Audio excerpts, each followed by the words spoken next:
Bienvenue dans Avec Vanda. Dans cet épisode, j'ai le plaisir d'accueillir Sophie Lembaché, une femme inspirante qui a osé se réinventer en suivant ses envies. On revient sur son parcours, depuis son enfance marquée par une double culture franco-vietnamienne, son passage par une prépa exigeante, puis par l'ESSEC, jusqu'à son entrée dans le monde du travail. Sophie nous raconte comment elle a navigué entre ambition professionnelle, doute et quête de sens, avant de prendre un tournant décisif dans sa carrière. On parle aussi d'hypersensibilité, de pression sociale, de reconversion et surtout du courage de choisir une voie qui nous correspond vraiment. Un échange sincère et inspirant qui, je l'espère, vous donnera envie de passer à l'action. Bonne écoute!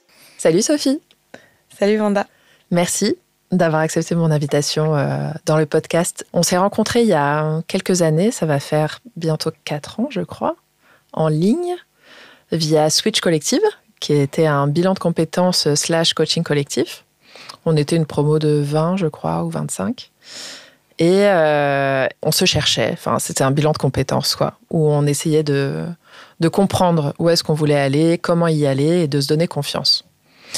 Et j'étais impressionnée par la détermination que tu avais, et finalement la vitesse à laquelle c'est allé ensuite quand tu t'es reconvertie. Donc, on va parler de tout ça, et de où tu en es maintenant, et tout. Mais j'aime bien commencer par le tout début. Qui était la Sophie petite fille? Qu'est-ce qu'elle aimait? Quel était son environnement? Enfin, comment tout ça a commencé? Même si je dis souvent que tout a commencé bien avant, et on peut parler d'avant aussi si ça t'a influencé. Mais voilà, est-ce que tu peux me dire qui tu étais, Sophie? Merci beaucoup de m'inviter sur le podcast. Pour moi, c'est une première, donc je suis très contente de pouvoir partager ça avec toi, parce qu'en effet, je trouve que on construit une amitié et que là, c'est vraiment un super projet. Ça fait longtemps qu'on parle de faire des projets ensemble, donc c'est une première collaboration et j'en suis très heureuse. Ah, moi aussi. Pour répondre à ta question, qui était la Sophie petite? C'est difficile à définir déjà parce que, j'ai une très mauvaise mémoire. Que les gens me reprochent souvent, mais c'est vraiment pas intentionnel. Oui, c'est dingue qu'on reproche ça aux gens. Enfin, c'est pas choisi.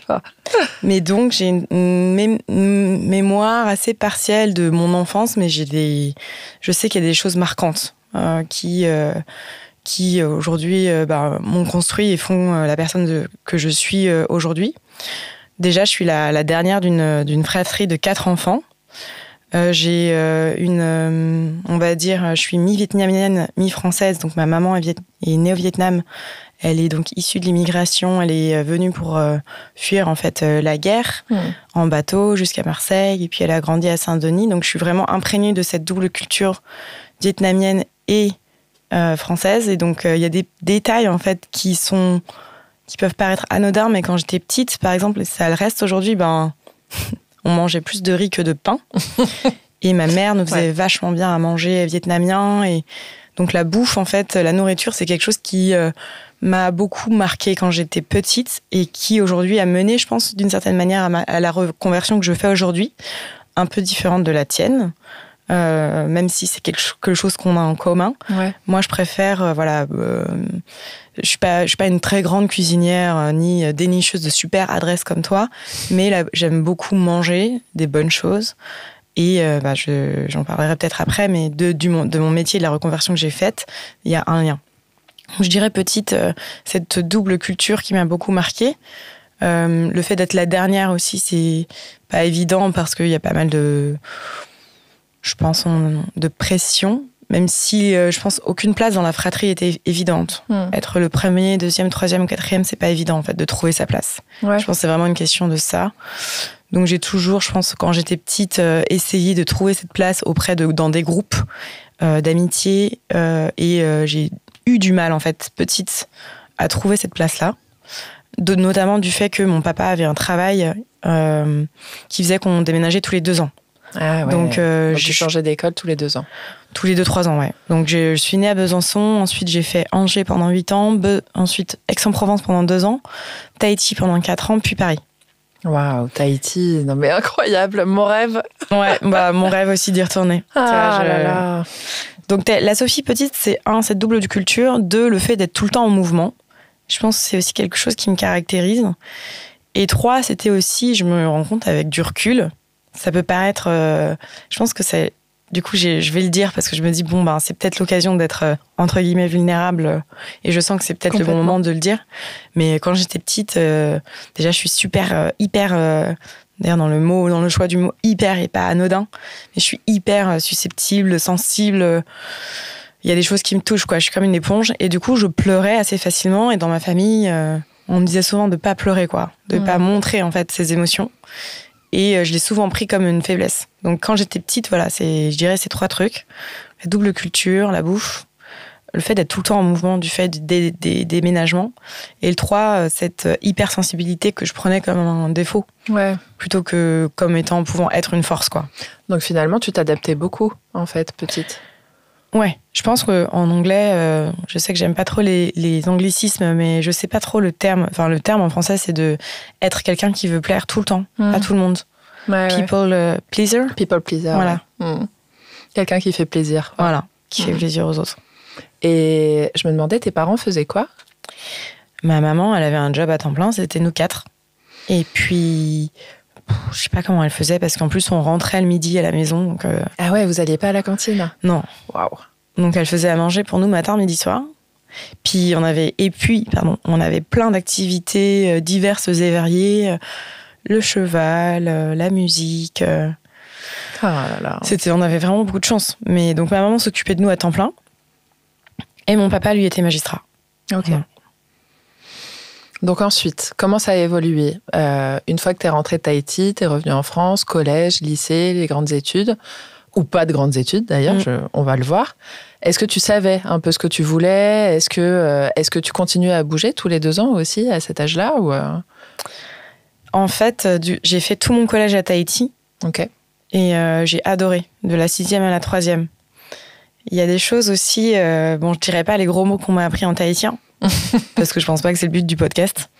Mais je me rappelle, il y a un truc une expression que je garde en tête, qui est très belle.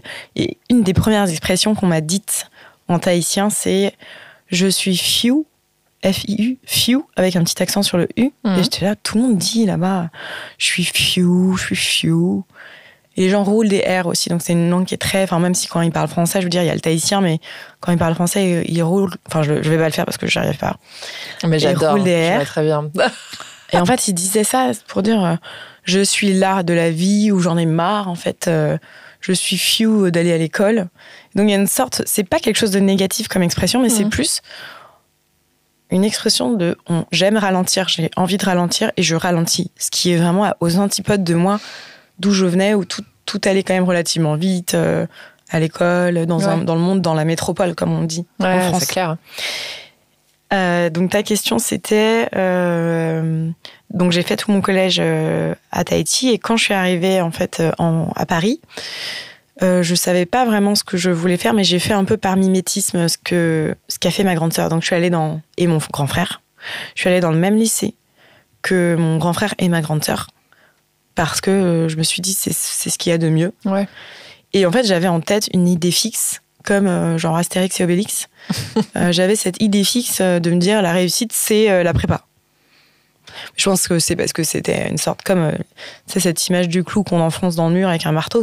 Moi, j'étais le clou, mes parents étaient le marteau. Non pas que je veuille, c'est pas du tout négatif. Ouais. Mais bon, du coup, je m'étais mis martel en tête que la prépa, c'était la voie royale. Et je pense que c'est une des voies pour réussir. Mais bien sûr, mais c'était une génération où tout le monde disait ça, en fait. Enfin, mes parents, pareil. La plupart des gens que j'ai invités aussi. Ouais. Donc, je suis rentrée de Tahiti exprès. J'aurais pu rester... En fait, mon papa avait pu négocier 1 an en plus à Tahiti, parce qu'en fait, c'est un pays qui est autonome, mais pas indépendant. Donc, tout ce qui est monnaie, politique, économie, c'est tahitien. Mais tout ce qui est justice, militaire, école et santé, c'est encore c'est français. Ok. Donc, là-bas, c'est les francs pacifiques. Genre 100 francs pacifiques, c'est 1 euro. Ok. Mais c'est joliment dit, le franc pacifique. Le Pacifique, ouais. Et donc, j'aurais pu rester à Tahiti, non pas me dorer la pilule, mais me dire, j'ai 16 ans, ça aurait changé, je pense, ma vie. Mais j'ai décidé de rentrer, j'étais toute seule, et j'ai habité avec ma grande sœur pendant 1 an. Ah ouais, ok. Ensuite, mes parents sont rentrés, j'ai habité avec eux. Donc, on va dire pas changement de lieu, mais changement de personne. Et après, j'ai intégré une prépa. J'ai pas été prise dans le lycée dans lequel j'étais parce que ils m'ont fait un petit coup. Mais j'ai pas de regrets. J'étais dans une autre prépa dans le 16e arrondissement qui était moins bonne que le lycée dans lequel j'étais, mais c'est pas grave. T'étais dans quel lycée et quelle prépa ? J'évite de dire les noms, mais vu que tu me le poses... Non, mais si tu veux pas... Non, en fait, c'est juste, je me dis, mais... Parce que j'ai pas envie de reproduire des schémas pour d'autres personnes en se disant que c'est ça la voie. En tout cas, j'étais à Henri IV, au lycée, pardon. Et j'étais à Janson de Sailly, dans le 16e, en prépa. Ouais. Là, pendant 2 ans, j'avoue que c'était un peu le tunnel. C'était pas vraiment une période très épanouissante. J'ai été 1 an dans un foyer de bonne sœur. Ah ouais ? Ouais. Ça, par contre, j'en garde des super souvenirs. Je me suis fait des super copines et on s'est vraiment marrés. Et comment ça se fait que tu sois allée au foyer, du coup ? Mes parents pensaient que c'était... pareil, pour suivre le chemin de ma grande sœur. En fait, je pense que c'était un bon modèle pour elle quand mes parents n'étaient pas là. Ils étaient à Tahiti et elle, pendant 2 ans, elle a fait ce foyer où tout est déjà prêt, en fait. La nourriture... Il y a juste à, entre guillemets, à étudier, quoi. Ouais. Donc, j'y suis allée pendant 1 an. Après, mes parents trouvaient qu'au final, je m'amusais un peu trop dans ce foyer, malgré le couvre-feu à 22h. C'est vrai, en fait, je bossouillais, quoi. J'étais bien, quoi. Ouais. Et puis, ils se sont dit, bon, on va resserrer le boulon, littéralement. Et puis, je suis revenue à la maison avec eux. Oh là là. Et là, mais c'était bien aussi, ma mère cuisinait. Donc, j'avoue que j'ai énormément de chance. Pour avoir déjà donné des cours au Secours populaire de soutien à un petit garçon de 10 ans, c'est pas les mêmes conditions, quoi, pour apprendre. Donc je me rends compte aussi de la chance que j'ai eue d'avoir des parents qui, en effet, ont resserré le boulon. Et c'était pour mon bien, c'était pas... Ouais, et qui s'occupaient de toi. Qui s'occupaient de moi. Ils voulaient que le meilleur pour toi, ça part d'une bonne attention, c'est sûr. Mais donc voilà, 2 ans de prépa, éco, puis après j'ai intégré l'ESSEC. Ok. Et puis... Et tu voulais faire... À ce moment-là, c'était quel genre d'études à l'ESSEC ? Et est-ce que tu savais ce qui te plaisait ? En fait, c'était assez large pour me laisser le choix de ce que je voulais faire. Initialement, pour être honnête avec toi, mon rêve d'enfant, justement, quand j'étais à Henri IV, j'étais très nulle en maths. Mais en fait, du fait que j'arrivais de Tahiti et puis, tu sais, tu passes de collège à lycée, déjà, c'est difficile. Mais tu passes de Tahiti à Paris, c'est difficile. Ah, c'est clair. Mais après, tu passes d'un collège tahitien à Henri IV, c'est encore plus difficile parce que je me suis rendu compte avec pas mal de retard, assez avancé dans l'année, que tout le monde avait des cours particuliers. Depuis, eux, la 6e. Ouais. Et genre, un cours particulier, c'est 50 balles pour 1h30. Et tout le monde en avait. Je dirais 60%, 60%, je dis, au moins un élève sur 2. Il y a des gens que j'ai rencontrés, pour te dire, c'est les gens les plus intelligents que j'ai rencontrés de ma vie. Dans ces classes-là. Intelligents ou qui travaillaient leur intelligence, en fait. Non, il y avait vraiment des gens, juste des surdoués, des génies, quoi. Okay. Et à côté de ça, il y avait des gens qui bossaient et qui étaient intelligents. Mais tu avais vraiment des gens surdoués. Ouais. Et puis, qui aujourd'hui, ont aussi des carrières assez au niveau de, je pense, de leurs compétences, quoi. Tout ça pour dire que moi, mon rêve, j'étais très forte en physique, chimie. Pour Henri IV, j'avais, 14 de moyenne. C'était, en règle générale, t'as plus autour de, quand t'es bon, t'as plus autour de 10, quoi. Ouais. Et en maths, là, j'étais plutôt à 1. T'as fait terminale S ou... Alors, justement... Il y a des choses qui m'ont traumatisée, c'est que la prof de maths, elle rendait les copies de la meilleure à la moins bonne. C'était horrible. Donc t'es là, t'attendais, t'es là. Pourquoi ils font ça ? Ah bah, sérieux. Il y a une sorte d'humiliation, quoi, de se dire, clair. T'es vraiment la grosse merde à la fin, quoi. T'es là, bon, c'est moi. Qui n'a pas eu sa copie, tu lèves le doigt. C'est Bibi. Eh bien, c'est ta note, en effet. Ah bah, c'est mon doigt. Voilà, bref. Non, ça m'a traumatisée. Et en fait, ce qui est chiant, c'est que, j'ai dit un gros mot, mais ce qui est embêtant, c'est que c'était vraiment la prof de maths qui décidait de l'orientation en seconde. Parce qu'en l'occurrence, c'était elle la prof principale. Okay. Et moi, je voulais faire S parce que j'adorais la physique-chimie et que ça me passionnait juste.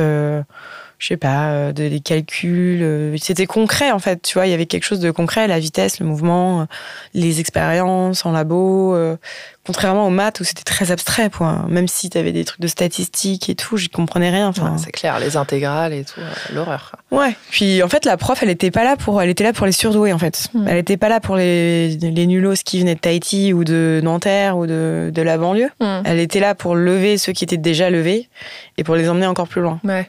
Donc c'est vraiment une différence. Je pense que tous les profs n'étaient pas comme ça, bien sûr. Hein.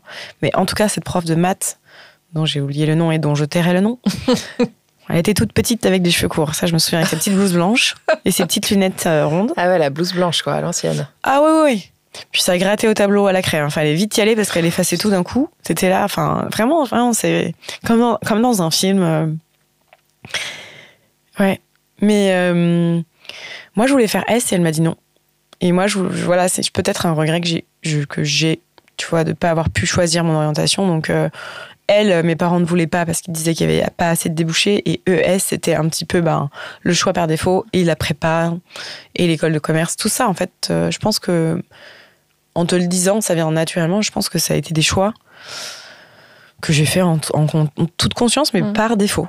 Ouais. De pouvoir faire vraiment quelque chose que j'aimais ou de prendre le temps de voir et de réfléchir à ce que je voulais vraiment faire. Oui, on t'a pas laissé le temps ou l'opportunité. Je pense que c'était compliqué pour mes parents. La psychologie de l'enfant, la psychologie de l'ado, l'orientation. Pour eux, c'était t'avais S, L ou S, ou S, quoi. Et en l'occurrence, t'avais la voie royale de S qu'on m'avait refusée. Donc, il restait ES. Ouais. Et après, t'as quand même fait une bonne prépa et une bonne école. Enfin, l'ESSEC, c'est quand même l'une des meilleures écoles de France, quoi. Oui. Ouais. Non, mais j'ai là aussi, j'ai été admissible jusqu'à HEC, puis ensuite j'ai eu toutes les écoles, j'ai jusqu'à Lille ou Audencia.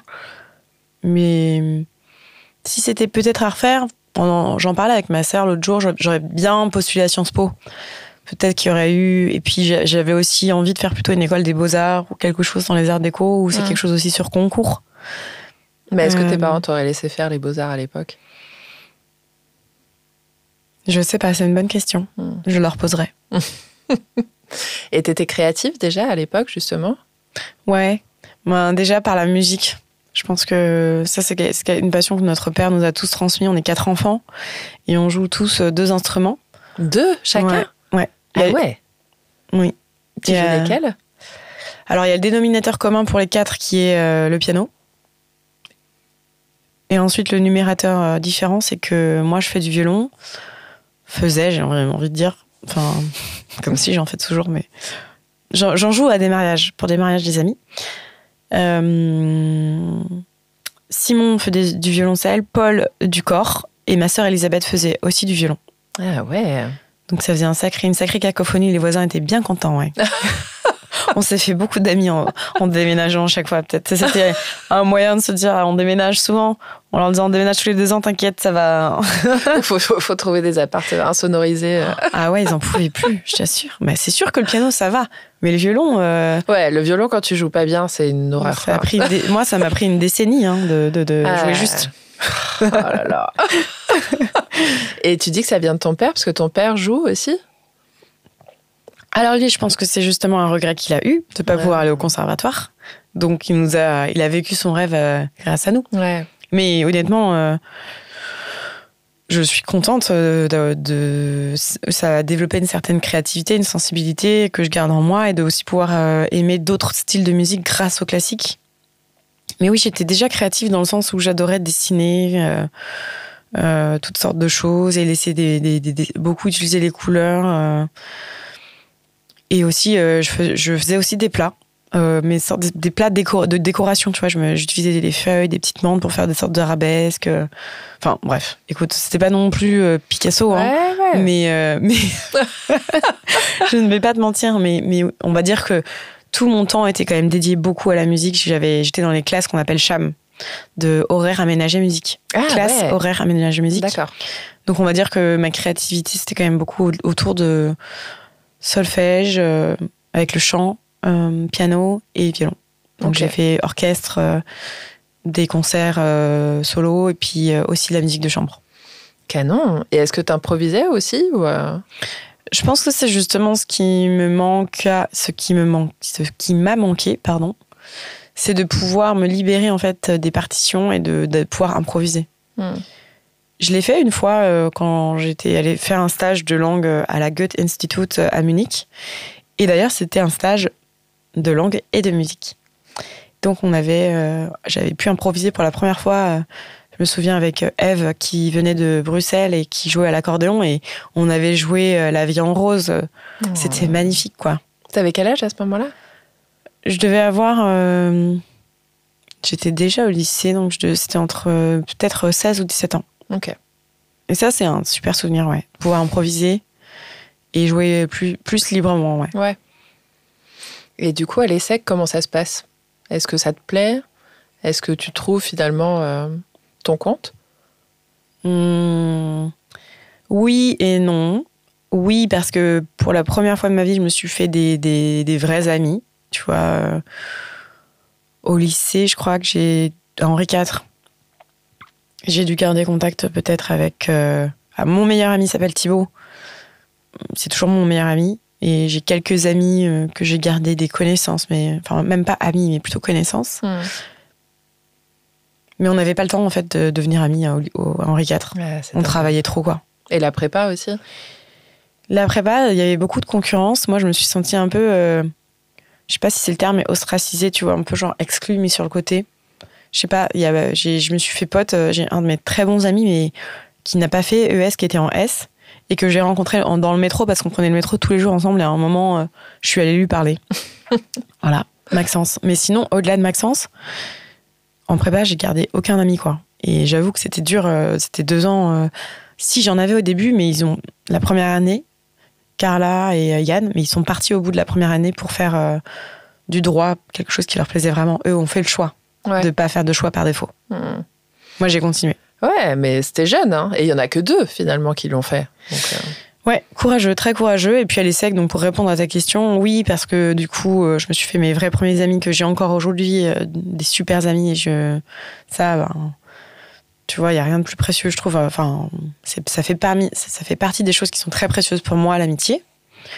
Par contre, non, parce qu'il y avait beaucoup de choses qui étaient dysfonctionnelles dans les comportements qui ne sont pas acceptables aujourd'hui. Des choses, tu sais, du bizutage, des choses, comment les garçons se comportent avec les filles. Ouais. Et tous les BDE et tout ça. Le BDE, ça allait. C'était plus les associations type l'Impert, le Foys, les Raceux. Et en fait, t'avais 3 catégories de personnes. T'avais les cools, les nobodes et les ravons. Et visiblement, moi, je faisais partie des ravons. C'est-à-dire c'est les ravons. Mon Dieu, mais les gens vont écouter ce podcast, ils vont se dire, c'est quoi ce délire ? Il y en a peut-être qui vont se retrouver aussi. Ben, les ravons, c'est la ravine, quoi. T'es au fond du ravin, quoi. Enfin, t'es plus bas que terre. Les nobodes, c'est nobody, donc personne te connaît. Limite, vaut mieux être un nobody. Moi, j'étais ravon. Hein. Visiblement, j'étais pas cool. Hein. Mais ils disaient ça ? Ils mettaient des étiquettes sur les gens ? Alors, pendant le week-end d'intégration, moi, je faisais partie un petit groupe. On avait un petit chalet. C'était d'ailleurs très sympa. C'était dans le sud de la France. Je me souviens, on avait pris un train de nuit. C'était n'importe quoi. À l'époque, la SNCF acceptait encore. On a démonté le train. Enfin, c'était... Bref, je ne veux pas rentrer dans les détails de ce qui s'est passé dans ce train. Mais bon, on arrive à destination. Et là, on a notre petite, pas hutte, mais une sorte de petite cabane en bois, on va dire, voilà.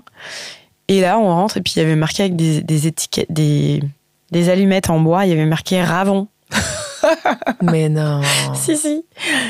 Ouais. Et vous saviez à cette époque ce que ça voulait dire ou Non, je crois pas qu'on savait. Je crois pas qu'on savait ce que c'est. On venait juste d'arriver. Enfin... Et puis, en fait, tu devais passer des entretiens pour faire partie d'associations parce que c'était comme ça que tu sociabilisais, parce que chaque asso avait une identité propre, des événements, était très soudé. Il y avait un local aussi. Chaque asso avec un local dans l'école. Genre, il y avait Label Sauce, Race, Ski Club,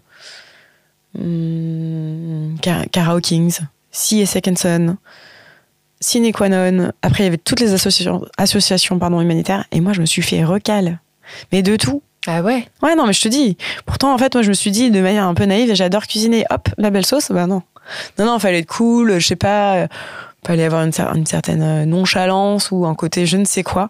Moi, je pense que j'avais ce côté un peu encore assez bon élève, qui a révisé en quelle année la Belle Sauce a été construite. Les événements qu'ils faisaient, d'avoir des idées d'événements. Non, eux, ils voulaient... en fait, c'était là où le bas blesse, c'est qu'ils faisaient des choix, notamment sur le physique et sur ta coolitude, enfin, ton potentiel cool. Ouais. Mais pour te dire, j'ai même pris une fois mon violon pour jouer l'hymne de Sig et Secondson et je n'ai pas été prise. Donc, je me suis retrouvée dans 2 assos. Ah, quand même. Alors, attends. Alors, Sine Qua Non, qui est la seule asso qui véritablement incarne le nom qu'elle a choisi, des passionnés de cinéma. C'était les seuls. Donc, on a parlé de films et tout, c'était trop bien. C'est que c'est dingue, hein, j'ai nommé une émission de ciné qu'on a faite à la fac, Sine Qua Non. Ouais. Ça fait très bizarre. Ouais. Et donc, c'est la seule association qui faisait un recrutement basé sur tes intérêts par rapport au cinéma. Okay. Donc, il y avait des nerds, il y avait des gens cool, enfin, il y avait des gens plus extravertis, on va dire, des gens très introvertis, c'était un mixte. Oui, il y avait plus de diversité, quoi. Dans les autres, c'était toujours les mêmes types, en fait, de personnes, tu vois, qui se retrouvaient. Et après, Toon Live, c'était humanitaire, donc ils n'avaient pas le droit de me dire non. Mais il s'avère que dans cette association, historiquement, il y avait beaucoup de cool qui voulaient partir au Vietnam. Parce que moi, en fait, pour la raison pour laquelle Tuong Lai, ça veut dire espoir en vietnamien. Et moi, je me suis dit, j'ai envie de retourner au pays, quoi. Enfin, donc, je me suis retrouvée avec plein de cool au Vietnam ensuite, et dont avec qui je suis devenue amie. Mais comme quoi, quand tu prends les gens individuellement, ils sont pas méchants. Bien sûr. C'est juste que collectivement, ils deviennent complètement cons. Ouais. Et dans le système, dans l'école, dans tout ça. C'était quelque chose qui se reproduisait, quoi. Et le Vietnam, tu y avais jamais été avant ? Non. Ah. Donc, la première fois que tu y as été, c'est avec l'asso. Avec l'association en 2012. Et alors, ça t'a plu ? Oui, c'était vraiment très émouvant pour moi. Je pense... c'est comme s'il y avait une partie de moi qui me reconnaissait dans ce pays. Enfin, comme si j'y avais déjà été sans y avoir été. Comme si... oui, c'était chez moi, alors que j'avais jamais été dans cette chambre. Tu vois, je me suis sentie bien tout de suite. Et puis... J'avoue, c'est un petit ego boost de me dire que les gens me parlaient en vietnamien, donc je me disais, ah tiens, du coup j'ai l'air local peut-être. Ouais, c'est clair. Tu vois, ça m'a fait plaisir de me dire... Tu parlais toi vietnamien ? Pas du tout, rien. Alors j'ai juste appris, encore une fois, juste à dire 1, 2, 3, santé quand tu bois les shots. C'est Mo Hai Ba Yo. Donc Mo Hai Ba, ça veut dire 1, 2, 3. Et Yo, bah voilà, hop. Voilà, tu vois. Bon, en vrai, on a vraiment fait de l'humanitaire. Hein. C'est juste qu'il y a eu des soirées où on en a profité. Il faut pouvoir se détendre. Exactement. Ok. Donc, finalement, les assos te font du bien ? Les associations m'ont fait du bien, ouais. Enfin, ok. Elles m'ont permise de me sociabiliser. En fait, c'est grâce à ces 2 associations que j'ai aujourd'hui... que j'ai 2 groupes d'amis proches. Ok. Ce qui, du coup, peut-être le regret d'être passé à côté d'autres personnes, du fait de ne pas avoir été prise dans certaines associations, c'est la vie. Et puis aujourd'hui, tu as une capacité, un temps limité, le temps, tu as 24 heures dans une journée, tu peux pas être dans l'intimité, être proche de tout le monde, quoi, c'est pas possible. Surtout que maintenant, moi, mes amis commencent à avoir des enfants, donc ça change aussi un peu la donne. Ouais, carrément. Et les cours, comment ça se passe ? Les cours, c'est le vide intersidéral. Vraiment. Après la prépa, c'est la dépression. C'est vraiment vide. Enfin, il n'y a pas beaucoup de substance, quoi. Ouais. Du coup, quand tu finis tes études, tu te dis qu'est-ce que je vais faire ? En fait, l'avantage de l'ESSEC, et c'est une des raisons pour lesquelles j'avais choisi cette école, c'est que tu as beaucoup de mois de stage. Et à l'international, non ? Oui, on avait, je crois... Bon, là, c'est des chiffres un petit peu, je me souviens plus, mais on devait faire, je crois, 18 mois de stage et 9 mois à l'international. Donc, tu pouvais combiner, tu vois, un stage qui soit à l'international, ça te faisait 6 et 6, par exemple, 6 mois. Mais donc, et en fait, tu pouvais choisir quand tu voulais le faire. T'étais pas obligé tu pouvais faire 6 mois de cours, et puis partir, et puis revenir. Ah ouais, trop bien. Hormis la première année, où pendant la première année, tout le monde avait le même programme pour justement faire une sorte de... pour souder en fait la cohorte, qui nous a d'ailleurs aidé à nous souder. Mais en fait, à partir de la 2e année, justement, ce qui m'agaçait dans les associations, et beaucoup de gens, ça a agacé aussi certaines personnes qui voulaient pas rentrer dans ce moule de j'ai pas été pris à la belle sauce ou à Race, je suis en obot, quoi. Enfin... Et donc, à partir de la 2e année, on a pu commencer à être adulte, de se dire, ça suffit les conneries à Cergy, préfecture, de toute manière, il n'y a rien à faire là-bas. Maintenant, on fait aussi notre propre chemin et à faire des stages. Donc, j'ai fait beaucoup de stages. Et ça m'a plu, ouais. Ouais. Quel genre de stage tu faisais ? À l'époque, j'avais pas encore l'esprit critique que j'ai aujourd'hui. Donc, mais j'ai quand même... je regrette rien dans le sens où j'ai fait des stages dans que des grosses entreprises. Genre, j'ai commencé par Total. Ah oui. À Berlin. Ah ouais. Ça, c'était trop bien, Berlin. C'était vraiment il y a plus de 13 ans maintenant. La ville a énormément changé, c'est plus ce que c'était. On va dire la vieille, c'était mieux avant. Mais en l'occurrence, la gentrification et la pression immobilière a énormément changé en fait la ville et l'ambiance quand même de liberté. Et c'était quand même assez alternatif et il y avait quand même une ville remplie d'histoire. Pour moi, je pense que c'était idéal pour avoir une première expérience de liberté et de faire le choix. En fait, l'ESSEC en fait m'a permis de faire mes choix de vie. Donc, c'est la première fois que, je choisissais de faire 6 mois là ou 6 mois là. Et donc, contrôle de gestion pour une raffinerie, ça m'a pas plu, mais j'ai beaucoup aimé quand même l'équipe qui était bien. Ouais. Ensuite, j'ai fait un apprentissage chez KPMG en audit. Horrible. En France ou Ouais, à la Défense. Horrible. Oui. Je crois que c'est un des pires souvenirs que j'ai de... Mon Dieu, si un jour KPMG entend ça... Non, mais si ça te convient pas... Mais j'ai abrégé en fait l'apprentissage. C'était une manière pour moi de payer mes études parce que ça coûtait quand même un bras, faut se le dire. Et en fait, l'apprentissage paye l'école. Ouais. Donc c'était bien parce que ça permettait de, payer 25 000 € et de pas faire de prêts et de décharger aussi mes parents qui quand même payaient à côté mon logement. Voilà, ils se sont beaucoup sacrifiés pour moi et je les remercie pour ça. Mon père a travaillé jusqu'à... je crois qu'il a travaillé jusqu'à 66 ans, 67. Alors comme quoi, la réforme des retraites, on a beau dire, mais lui, vraiment... en fait, quand t'as pas lui pouvait le faire. C'était un métier où il pouvait le faire. Il a choisi de le faire pour m'aider, dans les études. Mais à la fin, il n'en pouvait plus, j'avoue que... Maintenant, il en profite bien. Il profite bien de sa retraite. Il vous a aidé même tous les quatre, j'imagine. Oui. Ouais. Oui. Mais je pense que il nous a particulièrement aidé mon frère Simon et moi, quand même. Pourquoi plus vous deux ? Je pense qu'au début de sa carrière, il était quand même moins payé qu'à la fin. Donc, voilà. Je pense qu'en tout cas, nous, on a plus bénéficié d'aide. Je sais que mon frère... après, je ne vais pas rentrer dans ces détails, mais je sais qu'il a dû plus travailler dans des jobs à côté pour payer son loyer, Donc, moi, j'ai jamais eu un sou à dépenser. Hormis, j'ai bossé 1 mois à la SOG pour payer mon permis de conduire. Donc, en vrai, ça va. Ouais. Et après, quand j'étais en stage, je payais mes trucs. Je payais tout, mon loyer, mes trucs. Mes parents m'aidaient pas, mais quand même. Donc, Total, KPMG, je suis partie.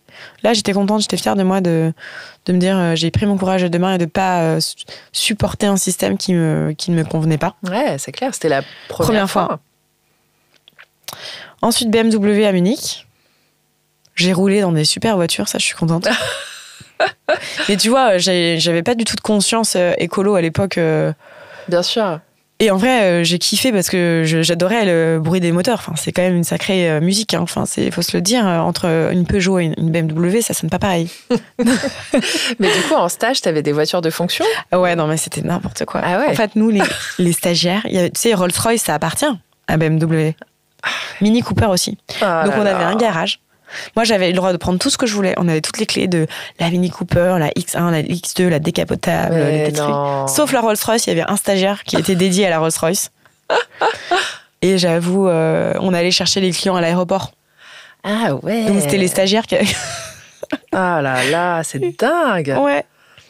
Ouais, non, c'était une bonne période aussi de ma vie. J'ai fait l'Oktoberfest avec l'équipe d'ailleurs. Tout le monde s'était habillé en dirndl et lederhose, c'était n'importe quoi.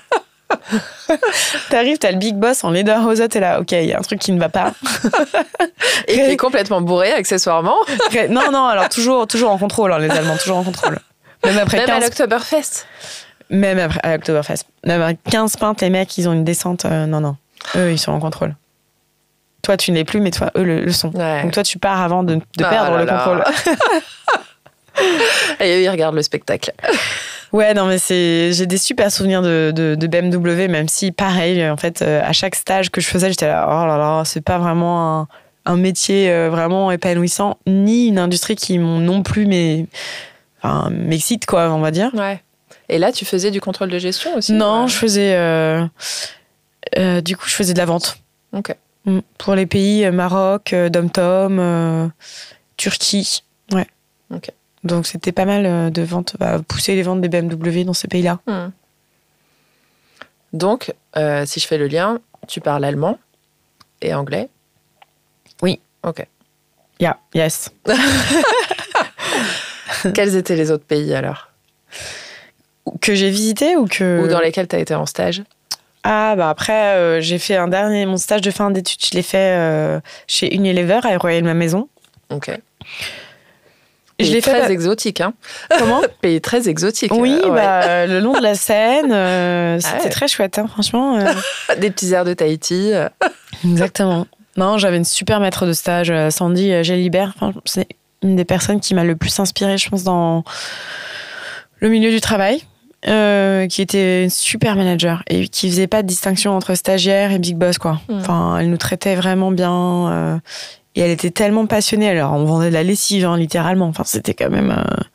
Mais ça me passionnait, quoi, du coup. Du fait de elle, l'énergie qu'elle avait, l'expertise, son intelligence émotionnelle et de sa catégorie. J'aimais bosser pour elle, en fait. Et c'est ça qui m'a donné envie de rester dans la boîte. Et j'ai ensuite été à Londres. Ah, ok. Donc après ton stage ou toujours en stage là-bas? C'était mon premier job. Ok. Combien de temps t'as été à Londres? J'ai été pendant 1 an. Ça t'a plu? Pour moi, c'est une des villes...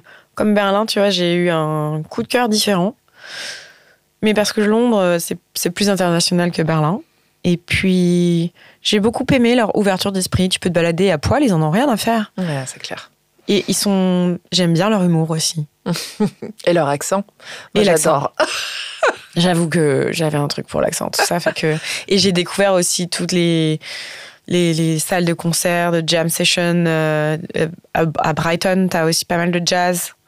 C'est un peu plus dans le sud. Ouais. Donc ça, j'ai beaucoup aimé toute cette liberté. En fait, ça venait m'enrichir. On va dire que le boulot, c'était intéressant, mais vu que j'étais dans un management toxique, j'étais au marketing développement. Donc, tu vois, j'ai vraiment fait vente, contrôle de G, catégorie management, audit. Et marketing, c'est ce qui me plaisait le plus au final. Et développement, t'es vraiment en amont. Donc, tu décides vraiment de... je travaillais avec Givaudan pour le parfum, pour décider du parfum, du dentifrice. Alors, certes, c'était pas Chanel, hein. Oui, mais c'est ce qu'on utilise quand même 2 fois par jour, minimum, quoi. Minimum, dans la théorie, ouais. Donc Londres, super expérience d'un point de vue liberté, ouverture sur l'international, mais toxique. Donc j'ai démissionné. Au bout d'1 an, je me suis dit, je tiens pendant 1 an pour mon CV. Ah ouais, putain. Parce que c'était mon premier job. Ouais. Donc t'avais cette conscience quand même que pour le CV, il vaut mieux pas partir tout de suite, mais qu'il fallait que tu partes, quoi. Ouais, en fait, à partir du moment où j'avais une boule au ventre le matin et que je me suis mise à pleurer pour aller au travail, je me suis dit que c'était un mauvais signe et que, en fait, la personne d'avant moi, elle avait aussi démissionné. Donc, c'est pas anodin. Je suis pas la seule dans ce cas de maltraitance. Et personne ne réagissait? Il n'y avait pas moyen de faire remonter l'information? Je pense que j'ai eu un peu peur de le faire. Ouais, mais bien sûr. Vu que c'était mon premier job. Par contre, avant de partir, je l'ai dit au RH, tu vois. J'ai pu faire un retour sur le manager et j'ai tout écrit. Et tu sais s'ils ont réagi derrière? Non, je pense pas. J'ai vu qu'elle avait fait carrière dans la boîte et qu'elle avait gravi les échelons, je pense pas. C'est dingue. Je comprends pas ça. Mais bon, déjà, c'était la 2e fois où tu as osé partir et t'écouter. C'est vrai. Ouais. Et parce qu'on a, comme la créativité, pour moi, vraiment, tu dégages cette image de créativité et tout. Et c'est ce qu'on va aborder plus tard dans ce que tu fais maintenant. Mais est-ce qu'à l'époque, justement, des stages et là de Londres et tout, il y avait toujours cette créativité en toi ou est-ce que tu avais le temps pour ça ou est-ce que tu la mettais de côté et c'était pas un sujet? Elle a pu s'exprimer justement à Londres pour la première fois. Même si déjà, à Rueil Malmaison, j'avais pas mal d'idées que en fait, il y avait une agence en interne au catégorie management qui nous faisait... moi, je faisais toutes les animations sur la lessive en magasin, genre Leclerc, etc. Et donc, on faisait de la massification avec des arches. En fait, c'était du category management, c'était un peu pour aider à la vente en magasin et créer les supports, en fait, qui allaient aider pour que les gens voient. En fait, notre lessive Skip versus Ariel, qui était le compétiteur.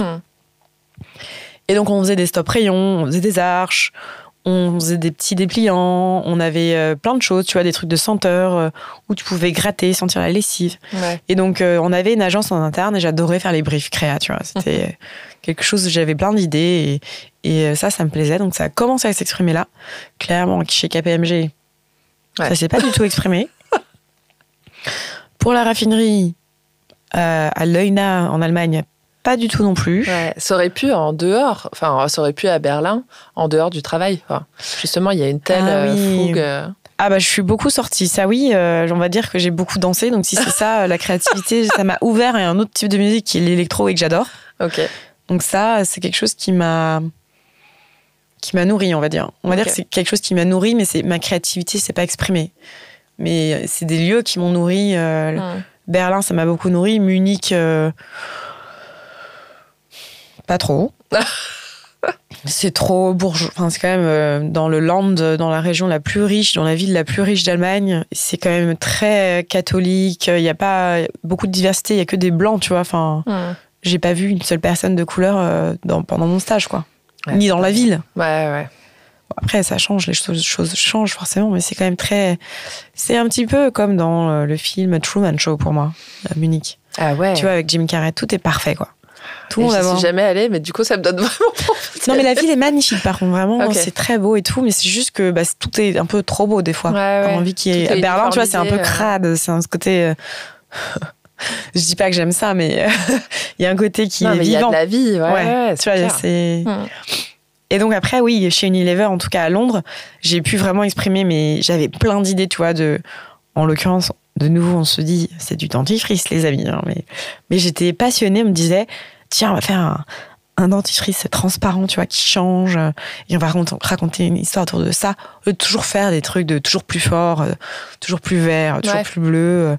Et en fait, j'avais eu aussi des idées sur le Ramadan, parce que on travaillait, d'ailleurs ça commence je crois le 28 février, le Ramadan, cette année. Ah ouais, ça commence tôt, hein. Ouais, je crois que ça avance à chaque fois. Et du coup, j'avais eu... En fait, tu t'es vraiment aux rênes, tu peux te dire à quoi va ressembler le packaging. Est-ce que je fais un packaging également ou pas, parce que les gens le jettent 2 secondes après l'avoir utilisé. Qu'est-ce que je mets en fait sur le tube, comment ça fait clic, tu vois, quand tu fais ça, quelle est en fait la sensation dans la bouche. Enfin, ça peut paraître idiot, mais en fait, il faut savoir que tout est pensé. Ouais. C'est pour ça que les chipsters, ça fait scrunch, et que les frites, de McDo, elles ont cette odeur si particulière qui fait qu'en fait, tu reconnaîtrais une frite McDo parmi 1000. Ouais, c'est clair. La puissance du marketing, en fait, bon, j'avoue, on travaillait sur le 6P. Donc c'était placement, proposition, price, promotion, packaging, et le dernier, c'était... Product, non ? Ouais, product, voilà. En fait, il faut quand même avoir un produit, quoi. Voilà. Non, mais surtout, pour avoir bossé dans le marketing aussi, justement, quand tu décris tout ça, en fait, tu penses en conscience, en fait, à l'objet, à qu'est-ce que ça m'apporte en son, qu'est-ce que ça m'apporte en image, qu'est-ce que ça m'apporte au toucher. Finalement, il y a une certaine conscience de la chose, quoi, qui n'est pas si anodine. Hein. Non, c'est vraiment la couleur, le toucher, tout est sens, en fait. Ouais, c'est ça. Tout est sens, son... Et on faisait beaucoup d'études sur... bon, là, je ne dirai rien parce que c'est confidentiel, mais on faisait beaucoup d'études consommateurs, quali et quanti, qui faisait que ça nous permettait de comprendre aussi les enjeux. Et il y avait de plus en plus en fait d'enjeux écologiques, de petites marques en fait qui venaient voler des parts de marché et où nous on a dû réadapter le mastodonte pour être plus en lien avec les besoins des consommateurs. Ouais. Donc petit à petit on a enlevé le packaging, tu vois, des dentifrices, les formules et aussi le fait de pouvoir placer en fait un dentifrice tout droit dans les linéaires, pour que tu puisses en fait le prendre quand tu l'achètes, plutôt que de manière horizontale avec tu vois, du facing avec un emballage carton. Et pour le Ramadan, j'avais fait en fait toute une campagne. J'avoue, j'avais j'avais même fait la demi-lune, tu vois, un packaging. J'avais même fait un prototype et tout. J'avais travaillé avec une nana pour le design. J'avais présenté ça. Ma boss voulait pas à la base, la meuf toxique. Et le big boss était genre impressionné. Tu vois, je me souviens, il était mais c'est incroyable, vous avez fait ce projet pour le Ramadan, parce qu'on avait du mal à... Nous, on lançait dans le monde entier. Donc ensuite, on faisait des plans marketing. On essayait d'adapter au mieux pour chaque pays, parce que c'est pas pareil le Danemark que Abu Dhabi. Enfin, c'est clair. Enfin, c'est que l'Arabie Saoudite, pardon. Enfin, ça n'a rien à voir. Puis pour le Ramadan, en fait... tu vois, voilà, ils peuvent pas avoir d'eau, ils peuvent pas... Il y avait un truc avec la bouche. Il y avait quelque chose, c'était sale, je sais plus, mais c'était pas forcément conseillé de se brosser les dents, en fait. Oui, parce que tu risquais pas d'avaler, justement. Et de rompre le jeûne, il y avait quelque chose autour de... Puis il fallait que ce soit quelque chose de doux, quoi. Puis bref, donc du coup, j'ai fait tout ça en fonction de l'heure du Ramadan et de leurs contraintes, leurs envies, leur culture. Et tu vois, par exemple, on l'a jamais fait parce que ma boss était là, non. Malgré le fait que le big boss ait dit, et à partir de ça, tout a pas mal changé. Je sais que pour moi, le fait d'avoir pu montrer de quoi j'étais capable, en fait, elle s'est sentie encore plus menacée, quoi. Au lieu de se dire, c'est quelqu'un de mon équipe qui a... Enfin, en fait, de mon équipe, j'étais la seule à lui reporter. Elle avait pas d'équipe, hormis moi. Mais on avait le même âge. Et elle avait l'impression que j'allais lui tirer... le tapis sous le pied, je sais pas comment on dit, mais... elle était insécure, quoi. Ouais, mal intentionnée. Pourtant, je pense qu'elle avait l'air d'être assez en confiance. C'est qu'elle était très intelligente, il n'y avait rien à dire. Elle faisait super bien son taf, mais j'avais l'impression qu'elle était tout le temps à me tester, tu vois, de manière assez malsaine. Et elle t'encourageait pas, quoi. Non, clairement, c'était pas quelqu'un qui me tirait vers le haut, c'était quelqu'un qui me tirait vers le bas, quoi. Bon, du coup, après Londres, qu'est-ce qui se passe ? Donc, moi, je savais que je voulais, en fait, pas partir avant d'avoir trouvé un autre job. Et j'étais toujours dans cette optique de grosse boîte. Hein. Donc, pourquoi la grosse boîte ? Parce que c'est rassurant ou justement, c'est cette voie royale Je pense les deux. Puis je voulais faire plaisir à mes parents. Pour mon père, le Graal, c'était Michelin, quoi. Mais les pneus. Oui. Ouais. Non, mais lui, ça rassurait. Une boîte française, tu vois... c'est notre génération, il est né en 1945. Enfin, c'est... Voilà. Ouais. Mais donc, j'ai postulé pour différentes boîtes. Et d'ailleurs, j'ai eu un job aussi à Michelin à l'époque, mais c'était à Karlsruhe, donc j'ai dit non. Au grand désespoir de ton père. Mais honnêtement, des fois, j'ai des regrets parce que, tu vois, pareil, le manager était top. Franchement, il m'avait dit... j'ai envie de vous faire grandir dans la boîte. Je sais que Karlsruhe, c'est pas non plus the place to be. Et j'ai pas de regrets, mais si c'était à refaire, je pense que je serais allée avec ce gars parce que il avait un plan de carrière pour moi et c'est rare. Ouais. Aujourd'hui, je vois dans de mes 10 ans, du haut de mes petites 10 ans d'expérience dans le corporate. Ouais. Après, à mon avis, il n'y a pas de regret parce que entre ce que les gens disent et ce qu'ils font, on sait jamais finalement dans les faits comment ça se passe. Complètement, mais lui, j'avais une bonne intuition et je pense que je sentais quand même que c'était pas du blabla, quoi. Ouais. C'était pas du pipeau. Il y est toujours ? Tu sais ce qu'il fait, lui, encore ? Je crois, ouais. Je crois qu'il y est toujours et j'ai vu qu'il a vachement bien aussi progressé dans la boîte. Il était après un expat en Asie. Enfin, après, les gens font ce qu'ils veulent, quoi, mais c'est ce qu'ils voulaient, je pense. Donc, c'est intéressant aussi comme d'être sur un autre continent et de voir aussi... Ça se trouve, vous vous retrouverez un jour. Hein. Ah, tiens, peut-être lui écrire. Mais oui. Moi, parfois, quand je pense à des gens que j'ai appréciés, même si tu les as pas vus longtemps... C'est vrai. Ouais. Non, c'est vrai. Ouais. Donc, après, j'ai postulé, mon Dieu. J'ai postulé pour Amazon. Et aujourd'hui, j'ai bien changé, mais honnêtement, je pense que c'est important aussi de faire son propre chemin. Oui, et puis c'est vachement formateur. Ouais. Donc, j'ai postulé pour Amazon et Google. Et j'ai eu des offres donc dans les deux. J'ai passé les entretiens et j'avais le choix entre me dire est-ce que je vais chez Amazon ou chez Google. Donc j'ai choisi Google. C'est dingue parce qu'on sait à quel point c'est difficile d'entrer dans ces boîtes, quoi. Ouais, c'est beaucoup de travail, tu sais. Et puis la chance d'une école de commerce, justement, c'est d'avoir un réseau et de pouvoir demander aux gens comment se sont passés les entretiens pour eux. Donc de pouvoir aussi se préparer au maximum. Ouais. C'est certes. En fait, je pense que c'est aussi la prépa. En fait, la prépa m'a donné une capacité de travail et de préparer, quoi. Des examens. Donc c'est comme un examen. Attends, je sais pas comment le dire. C'est marrant comme tu ne mets pas en avant le fait que t'es compétente, t'es intelligente. Oui. Entre la prépa, l'ESSEC, encore une fois, tout le monde ne peut pas rentrer dans toutes les prépas, ni à l'ESSEC, ni chez Google. Ah oui. Mais j'ai pas envie, tu vois. Je pense que honnêtement, tout le monde, je dis pas tout le monde, mais tu vois, le petit garçon là, à qui je donne des cours de soutien, il pourrait, s'il avait les moyens et qu'on lui donnait le cadre. Oui, non, mais je suis d'accord. Donc, mais ça n'enlève pas ce que tu as fait. Est-ce que c'est une... Alors là, je vais rentrer dans la psy à 2 balles, mais est-ce qu'il y a une culpabilité derrière? Ah bah oui. Oui. Non, mais j'y travaille. non, mais vraiment, j'y travaille. Ça, c'est clair. Et pourquoi tu serais prête à en parler ou pas d'où elle vient cette culpabilité? Honnêtement, tu sais quoi, je viens de découvrir ça la semaine dernière. Donc, c'est un thème que j'ai envie d'aborder avec mon psy. D'abord, et tu viendras ensuite. Ce sera peut-être un autre podcast. Qu'est-ce que la thérapie nous apporte? Ouais, c'est clair. Ah, mais tellement de choses. Faites tous une thérapie, mon Dieu. Et j'écoutais un podcast, justement, comme quoi tout le monde... Moi, je disais avant, faites tous une thérapie, mais il y a des gens qui n'en ont pas besoin. Non, c'est vrai. Et qui n'ont pas besoin de creuser quand ça va. Quand ça va, quand t'as pas de trauma. Rares sont les gens qui n'en ont pas. Mais quand t'as pas de trauma, t'es pas non plus obligé de faire une thérapie. Non, je suis d'accord. Non, complètement. Mais c'est vrai que la majorité a des traumas. Ah oui, ça c'est clair. Et c'est même pas. Et quand on dit que c'est égoïste de faire une thérapie, non, justement, c'est pour les autres qu'il faut que tu fasses une thérapie. Parce que justement, ça conduit à des managements toxiques ou des choses comme ça. Je pense qu'il faudrait avoir des. Quand tu commences à manager, il faudrait qu'on puisse t'accompagner parce que c'est dur, tu vois, de manager avec des gens et de. En fait, c'est une compétence qu'on n'enseigne pas vraiment. Exactement. Alors que pour moi, c'est limite un métier en soi d'être manager. C'est comme l'empathie des médecins, quoi. Ouais. Non mais. Ah non mais là, on en a pour 3 heures. Ouais. Mon Dieu. Mais en même temps, on leur apprend pas. Moi, j'ai parlé avec des amis qui ont fait des études de médecine. On t'apprend pas à annoncer la mort d'un proche, quoi. C'est dingue. Alors que c'est traumatisant autant pour toi que pour les autres. Tout le monde se souviendra des mots que t'as dit, quoi.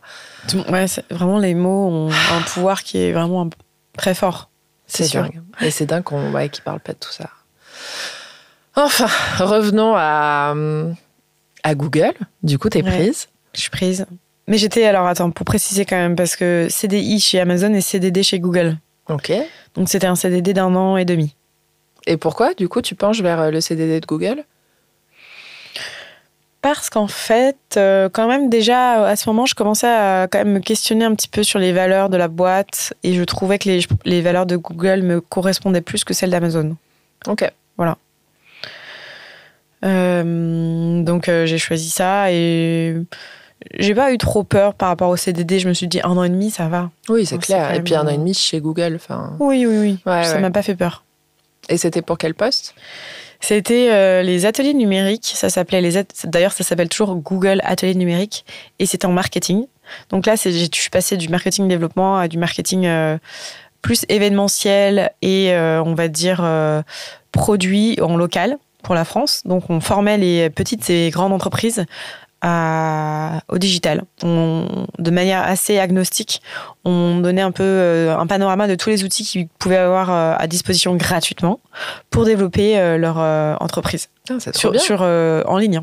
Ouais. Ah ouais. Donc tu vois, certes, on mettait en avant nos produits, mais on mettait aussi en avant Instagram, Facebook. On l'évoquait dans le mode. Il y avait la formation en ligne qui existe toujours d'ailleurs, qui est certifiante, pardon. À la fin, tu as ton petit tampon Google quand tu as fait tous les modules et je pense que ça prend quand même, je sais pas, il doit y avoir, je sais plus, 60 à 80 heures de cours dessus. Ah ouais. Ah, je soupçonnais pas du tout. Et il n'y a pas d'intérêt commercial derrière? Il y a toujours un intérêt, mais pas forcément commercial.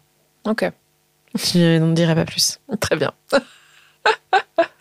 Mais bien sûr, c'est de l'évangélisation sur le numérique et utiliser des outils. On travaillait avec les chambres de commerce et de l'industrie, on travaillait beaucoup de main dans la main aussi avec les mairies pour organiser. Donc là, il y avait le pan en ligne et puis il y avait le pan, tu vois... Là, donc aussi, j'ai beaucoup aimé parce que j'étais beaucoup en mouvement dans des villes. On faisait des événements, en fait, dans des physiques, avec des coachs qui... donc, c'était sur des week-ends. Et on a fait Angers, enfin, moi en tout cas, c'était l'opération Tour de France. Ça s'appelait comme ça. C'était pendant le Tour de France ou pas du tout ? Pas du tout. Okay. On l'avait appelé Tour de France. Ouais. En toute humilité. Et on a fait Bordeaux, Lyon et Marseille. Non, on a fait... Non, mais t'inquiète, tu pourrais dire... Non, en fait, moi, j'ai pas participé. On est vraiment allé... Les coachs allaient vraiment dans les petites villes, aussi bien à Roubaix, à Saint-Étienne, que à Périgueux. Moi, j'allais pas là où tous les coachs allaient. En fait, ils étaient en binôme et ils allaient dans les chambres de commerce qui nous sollicitaient et on faisait ça gratuitement. On faisait moi, je formais les coachs et je faisais les contenus. Et après, pour les gros événements, où il y avait le maire qui était là, où il y avait, je sais pas, la personne à la transition numérique, il y avait toujours quelqu'un qui était en lien, tu vois, avec ce qu'on faisait. On coupait de rubans, et il y avait 4 pôles, en fait, dans des salles, en fait, qui nous étaient prêtées, des belles salles, tu vois, des villes. Donc, on a fait Angers. Enfin, moi, j'ai fait Angers, Nancy, Amiens, Marseille. Et peut-être il y en a une autre, je me souviens plus, mais Rennes. Ouais. Ouais, c'est sympa. Ouais, c'était vraiment des beaux événements. Et tu vois, Nancy, on avait compté parce qu'on distribuait des tote bags. Des tote bags Google. Oui, bien sûr. Ah bah attends, on va pas marquer Instagram dessus. Hein. Les gens s'arrachaient les tote bags et les stylos où il y avait marqué Google. Enfin, j'avais jamais vu ça. Ouais. Et à Nancy, c'est une marque forte. Hein. À Nancy, on a touché, parce qu'on savait combien de tote bags, on donnait un tote bag par personne. On a touché 10% de la population. Il y a 10% de la population qui est venue sur le week-end dans le lieu qui était vraiment en plein dans le centre, dans une bibliothèque magnifique. C'est incroyable. Ah, on a fait Caen aussi, voilà, c'était celle que j'avais oubliée. Okay. Caen. Très belle ville, très très belle ville. Vaut le coup d'être connue. Ok. J'irai voir les restos. Mais je crois qu'il y en a 2-3. Et il y a une magnifique bibliothèque à Caen, et c'est là où on a fait l'événement, qui est vraiment très design, qui a été fait par un architecte et qui est... Bah, moi, j'avoue, j'adore l'architecture et qui s'intègre dans l'espace de manière assez incroyable. Voilà. Ah, trop bien. Donc ce CDD épanouissant. Plutôt. Très épanouissant. Ouais, très épanouissant. Et donc, qu'est-ce qui se passe à la fin ? Eh bien, le CDD se termine, et puis il faut songer à la suite. Donc, je regardais un petit peu, et là, hop, il y a un poste, ils appellent ça APMM, c'est Associate Product Marketing Manager, c'est le Graduate Programme. C'est un programme, tu vois, on va dire d'accélération pour des talents qui sont choisis, mais dans le monde entier, qui postulent. Et c'était bien fait, c'était sur 2 ans, et t'as 1 an où tu es dans une équipe, et t'as 1 an où tu peux partir de ton équipe, soit rester dans le même pays, toujours en marketing, faire un autre type de marketing, soit partir à l'étranger. C'est génial. Ouais. Et donc, il y a aussi un voyage qui a été prévu avec tous les APMM, tous les gens de la cohorte. Donc, on était genre 100. Donc, t'as été prise. Alors oui, du coup, l'histoire, c'est qu'on a tous postulé et que moi, je l'ai eu. Voilà. Culpabilité, là aussi. Non, mais je me souviens, c'était pas marrant parce qu'il y avait des gens avec qui je m'entendais bien, des collègues, des copains et tout. Il y avait les Jeunes du 5e, on avait un petit groupe WhatsApp. Enfin, pardon, pas WhatsApp. Pas Facebook. On avait un petit groupe Google Hangout, les Gens du 5e, parce qu'on était au 5e étage, et c'était Games of Thrones, quoi. Enfin, c'était vraiment, du coup, là, de nouveau, je me suis sentie un peu isolée, parce que forcément, tu postules, donc... ouais. Voilà, oui, mais si ça avait pas été toi, ça aurait été quelqu'un d'autre. Non, mais je culpabilise pas, mais c'est juste que c'était pas une période facile de me dire, de nouveau, t'es un petit peu exclu, isolé, et c'est pas une période très drôle, c'est un peu stressant, quoi. Ouais. Mais non, je suis hyper contente d'avoir fait ce graduate programme, et ça m'a permis, oui, de convertir en CDI. Ok. Et où est-ce que tu as été ? Après, j'étais du coup dans l'équipe hardware, qui maintenant s'appelle Device and Services. Mais c'est tout ce qui était Google Home Mini, Chromecast, Nest Wi-Fi. Et aujourd'hui, beaucoup sur Google Pixel, qui est le téléphone de Google. Donc c'est bien, je vais faire de la pub. Voilà. Ok, donc t'es resté, finalement, t'es encore chez Google maintenant.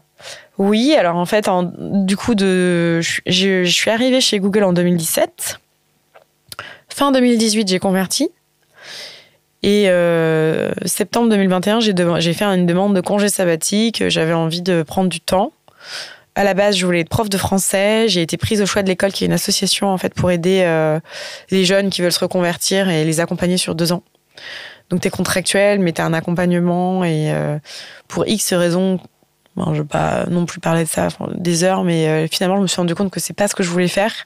Et j'ai décidé après l'université d'été que j'ai faite, j'ai décidé en fait d'arrêter avant de faire la rentrée et de me dire je laisse les enfants en plan au bout d'un mois. Ouais, ok. J'ai fait un peu un refus d'obstacle et je sais pas un refus d'obstacle, mais je sentais que j'adorais les cours de soutien de secours populaire, mais je sentais que j'avais pas les épaules assez solides ou peut-être le feu de la vocation de l'enseignement. Ouais, la fibre. Oui, c'est Ouais. pas pareil de donner des cours de soutien que effectivement d'être prof, quoi. Et puis en fait, la contrepartie de l'accompagnement du choix de l'école, c'était d'être envoyé en REP, donc en réseau d'éducation prioritaire, anciennement ZEP. Et donc, oui, de manière un petit peu... J'avais un peu peur, quoi. Tu vois, après, ça, c'était avant ce qui s'est passé avec Samuel Paty, mais bien sûr, tout le monde ne vit pas ce genre de choses, mais il y a quand même beaucoup de violence. Mais bien sûr. Au-delà d'en mourir de manière tragique. Mais en fait, ça m'a fait peur, ça. Et puis aussi, de manière un peu égoïste, je me suis dit, j'ai un peu trimé toute ma vie. Là, j'ai eu mon affectation, c'était genre 1h30, allez, 1h30 retour. Il faut être sur place à 8h30. Enfin, je me suis dit, attends, à quelle heure tu vas te lever? Enfin, de manière très, très... ouais, un petit peu égoïste. Je me suis dit, à qui tu veux prouver que t'es une bonne personne? Oui, c'est ça. Hein. Tu vois, j'avais fait mon petit mail de revoir là chez Google. I'm gonna be a French teacher for underprivileged people, students and everything. Écoute, Sophie, c'est très bien que tu veuilles être people pleaser. Ouais. Que tu veuilles montrer que tu es une bonne personne. Mais là, juste à un moment, je me suis juste dit, je suis allée un peu au bout de... Je me souviens, c'était un peu de la folie parce que quand j'étais chez Google, j'avais quand même préparé ce projet en dehors de mes heures de travail et j'avais appelé beaucoup de gens le soir et le week-end. J'avais un doc, j'avais appelé 80 personnes. 80 profs divers et variés, quoi. Enfin, parce que je voulais vraiment creuser, je voulais vraiment... Et ça me donnait envie, quoi. Dans la théorie, ça me donnait envie. Ouais. Dans la pratique, je me suis dit, les conditions ne sont pas bonnes pour enseigner.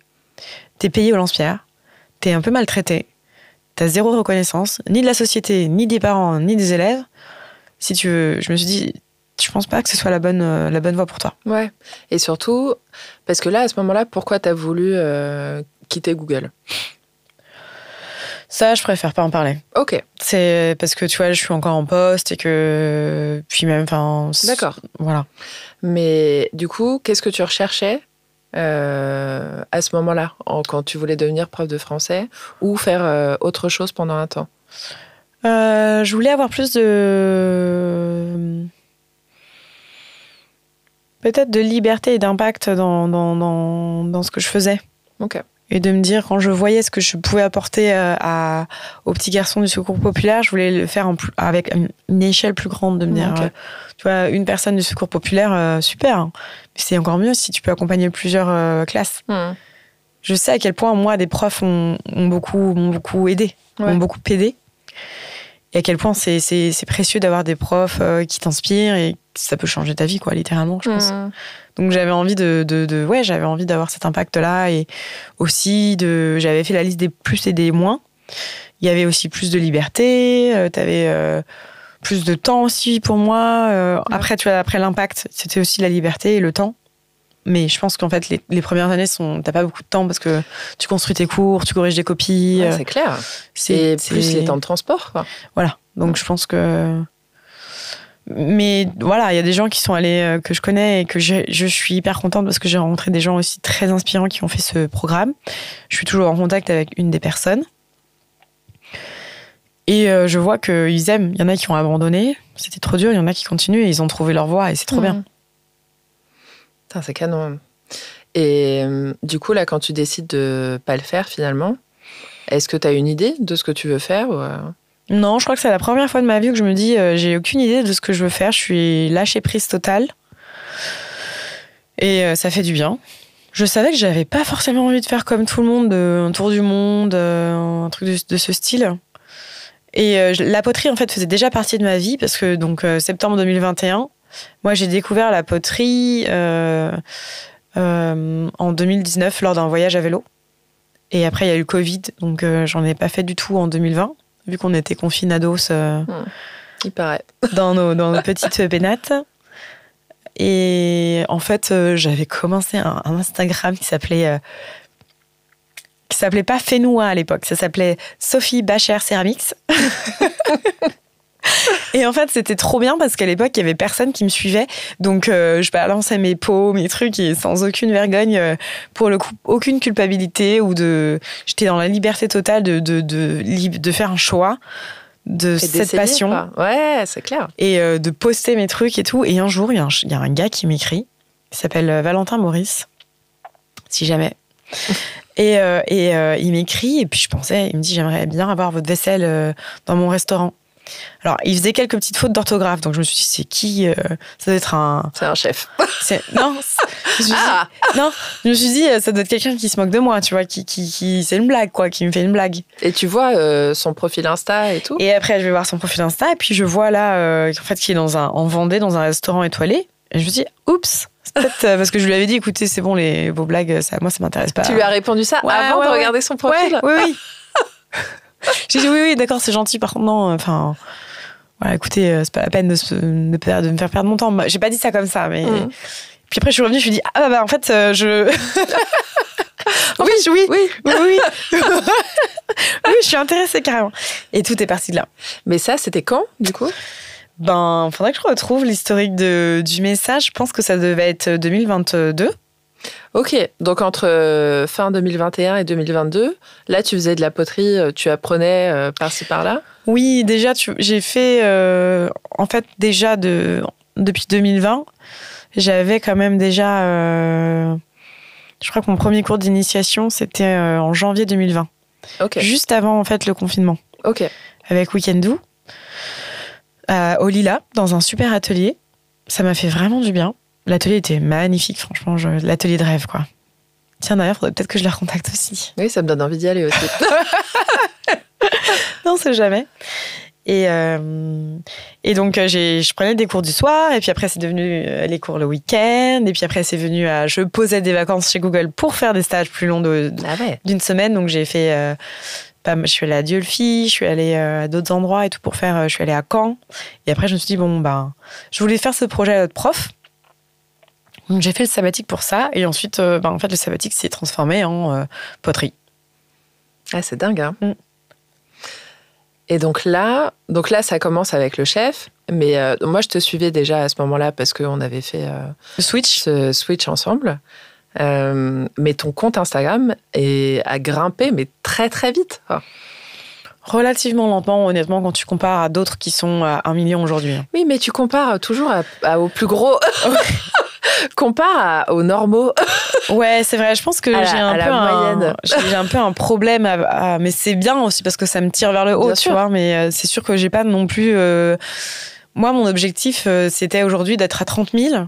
Bon, il s'avère que là, en ce moment, je peux pas.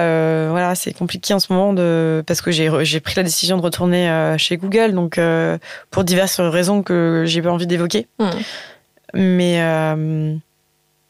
Mais oui, en fait, mon objectif, c'était d'être à 30 000 et là, je suis à 18 000. Mais je sais comment il faut faire maintenant pour atteindre l'objectif. Mais c'est vraiment un taf à temps plein. Ouais. Donc, à un moment, tu fais le choix de est-ce que tu veux vivre sur les réseaux ou tu veux vivre ta vraie vie. Et en même temps, c'est un équilibre à trouver parce que c'est grâce à Instagram que j'ai des clients. Ouais. Oui, c'est ta. Mais ma passion, vitrine, c'est quand même plutôt de faire des choses que de raconter ma vie, quoi. Enfin, ouais, non, c'est clair de les exposer. Exactement. Mais la qualité de tes vidéos et de tout, c'était magnifique, quoi. C'est pas moi, tout le mérite revient à Arthur Guizou. Donc voilà, si vous cherchez un super vidéaste et monteur extraordinaire, c'est lui. Et donc ça, tu as eu le réflexe très rapidement de bosser avec un vidéaste ou comment ça s'est passé? Oui, j'ai parlé quand même avec certains entrepreneurs avant de me lancer qui m'ont toujours dit quand t'es pas bonne dans un truc, il faut déléguer. Et je pense que c'est un très bon conseil. Et donc là, tu savais que tu voulais un compte Insta qui marche, tu voulais de belles images. Tu t'es dit... En fait, au départ, c'était plus, je voulais me faire plaisir. Ok. Je voulais me faire plaisir, avoir des belles vidéos et puis immortaliser des belles commandes et me dire tout ce travail. En fait, c'est un peu une déformation professionnelle du marketing. Il faut tout immortaliser. Ouais. Tout contenu peut donner lieu à raconter une histoire. Ouais. Et donc le marketing, en fait, c'est juste raconter des histoires. Ouais, c'est de la matière, quoi. Est-ce que, parce que comme le podcast parle des gens qui passent à l'action, qui écoutent leur cœur, malgré les peurs, et ça c'est très important parce que on dit tout le temps que les entrepreneurs, ils n'ont pas peur.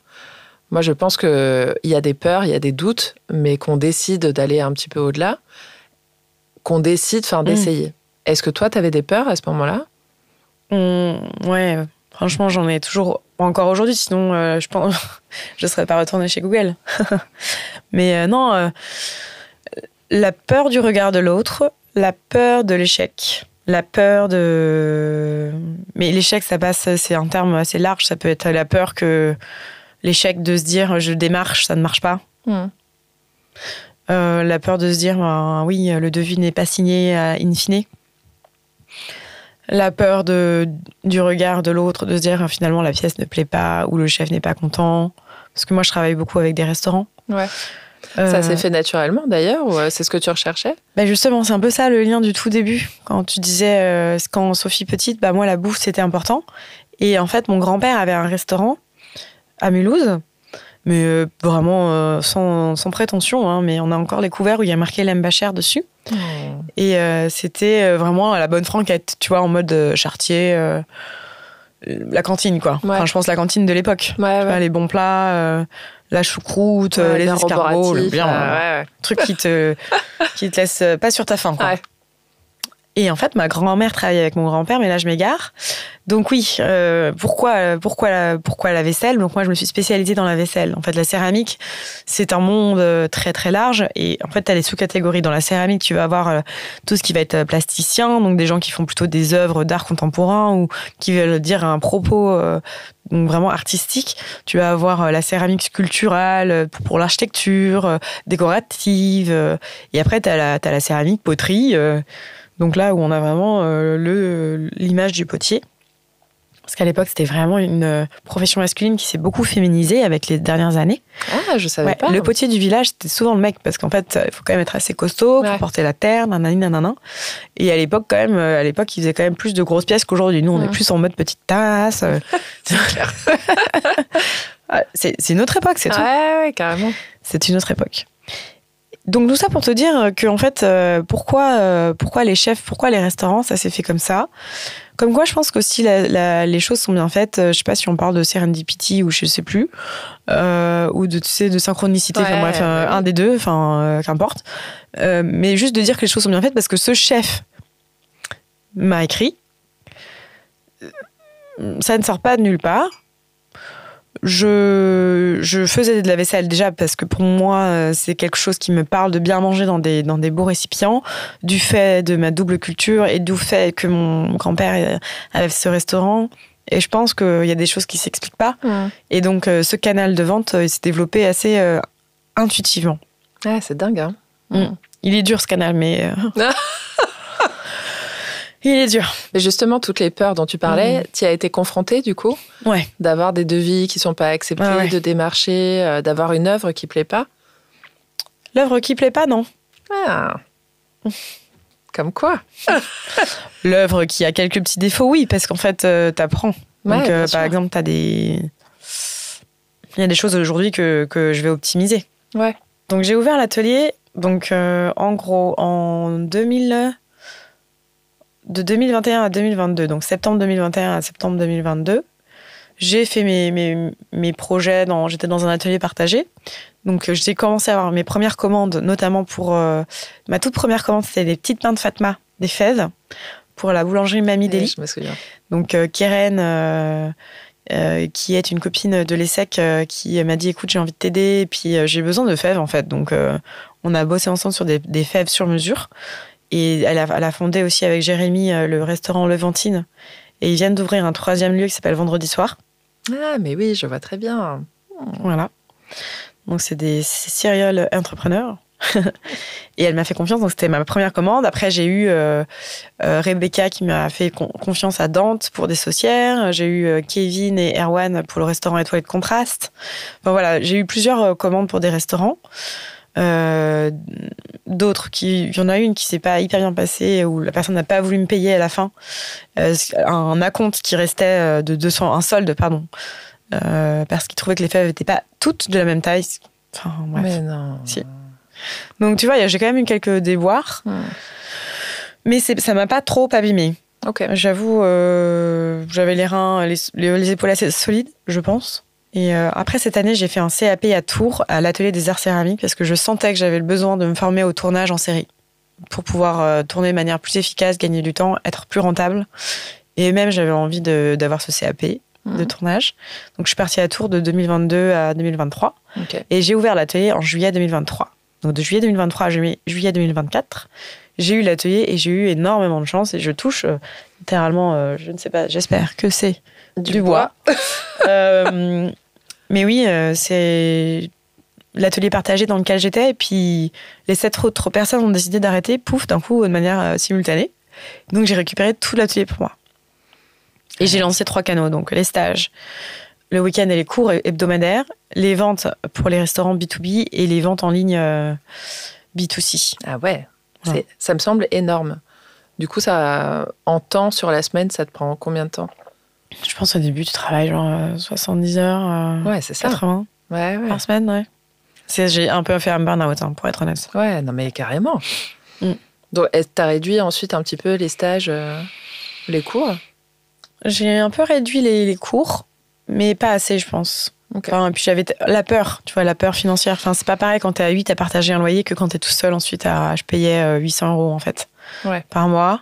Et avant, je payais 140. Ouais, c'est pas la même. Donc, il fallait faire tourner. Mais c'était difficile parce qu'à Paris, il n'y a pas beaucoup d'entraide entre céramistes. C'est un peu... c'est vrai ? En tout cas, j'ai eu du mal à trouver de l'entraide. Et quand j'ai fait la soirée d'inauguration de l'atelier, j'ai invité tout le quartier, mais même le caviste, le fromager, le boucher, que sais-je, le fleuriste chez qui j'achetais toujours mes fleurs, puis les autres céramistes, en fait. Ouais. Bon, il n'y a que le fleuriste qui est venu. Ah, c'est vrai ? Ouais. Ah, mais même les autres commerces... Alors qu'en vrai, du coup, j'avais demandé à Keren de Mamie Deli, elle m'avait fait un super... Je m'étais fait plaisir, j'avais dépensé 500 balles dans le traiteur, parce que je voulais faire un truc, elle avait fait super. D'ailleurs, si jamais tu cherches des trucs de traiteur, c'est tellement bon. Babka, cuisine méditerranéenne, hummus, tout était tellement bon. Et j'avais demandé à Fleur Godard, qui est une femme extraordinaire que j'ai rencontrée... en fait, tout ça pour dire que j'ai eu des super belles rencontres et il y a eu beaucoup aussi de comme on dit, la sororité, d'entraide. Je préfère dire entraide. Ouais. Parce qu'il n'y a pas que de l'entraide entre femmes. Je trouve que l'entraide est humaine, en fait, in fine.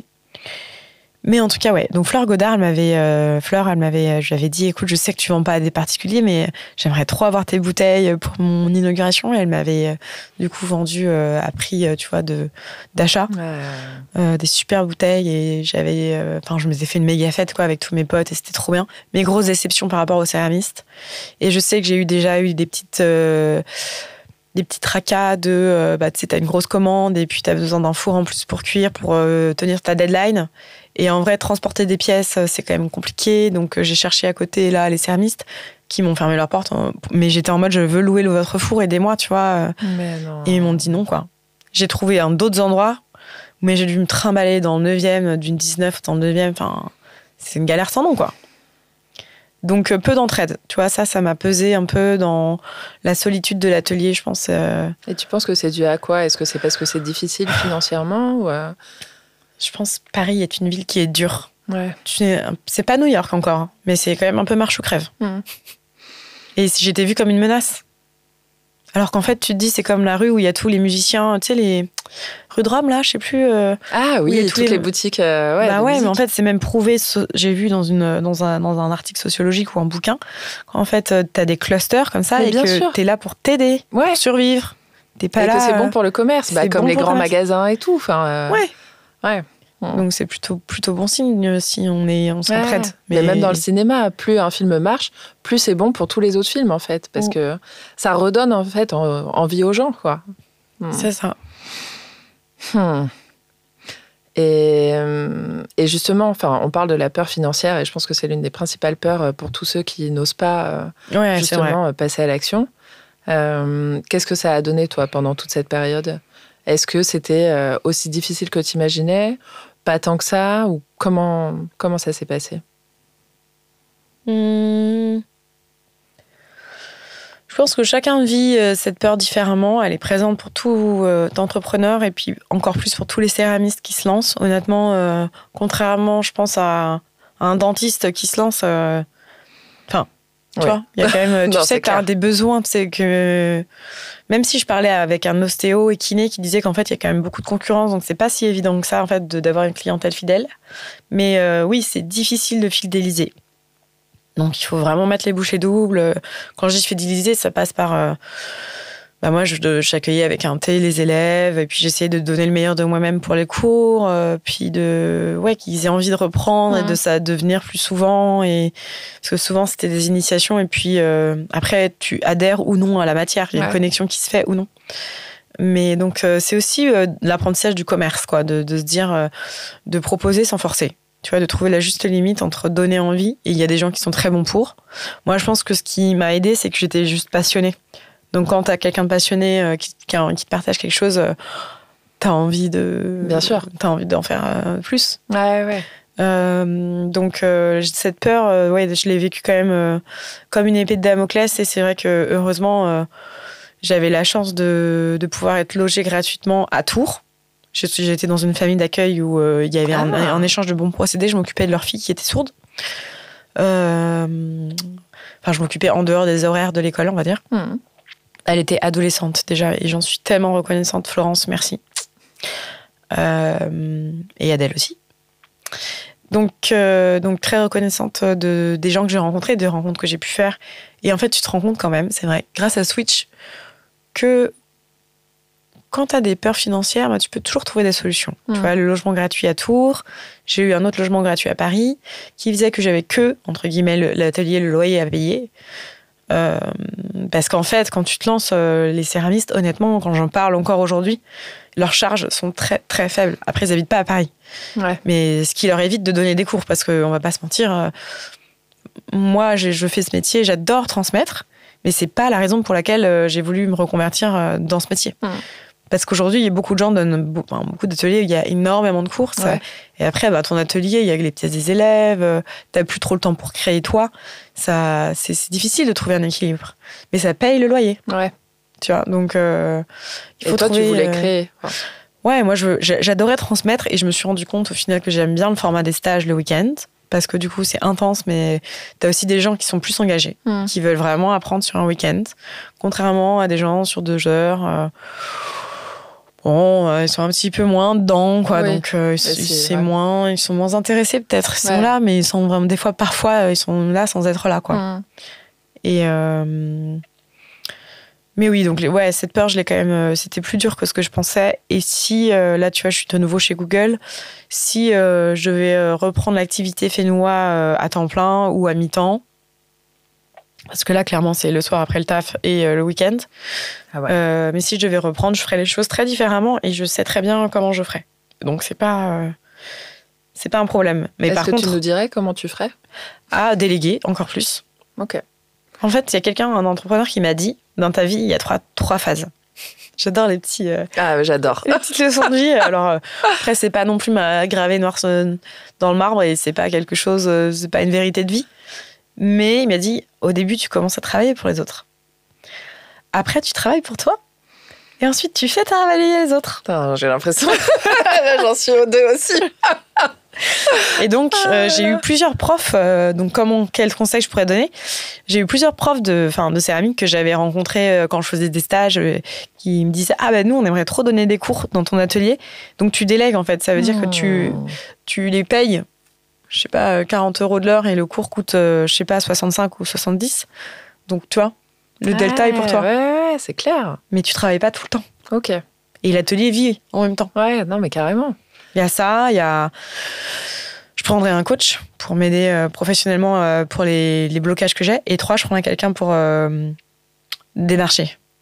J'ai vraiment besoin de quelqu'un, mais tu te l'avais dit déjà, tu sais. Ouais. J'ai besoin de quelqu'un qui m'aide à démarcher, qui soit sensible à mon travail, à l'artisanat, qui connaisse aussi le milieu de la restauration, qui connaît aussi leurs problématiques de prix, de stockage.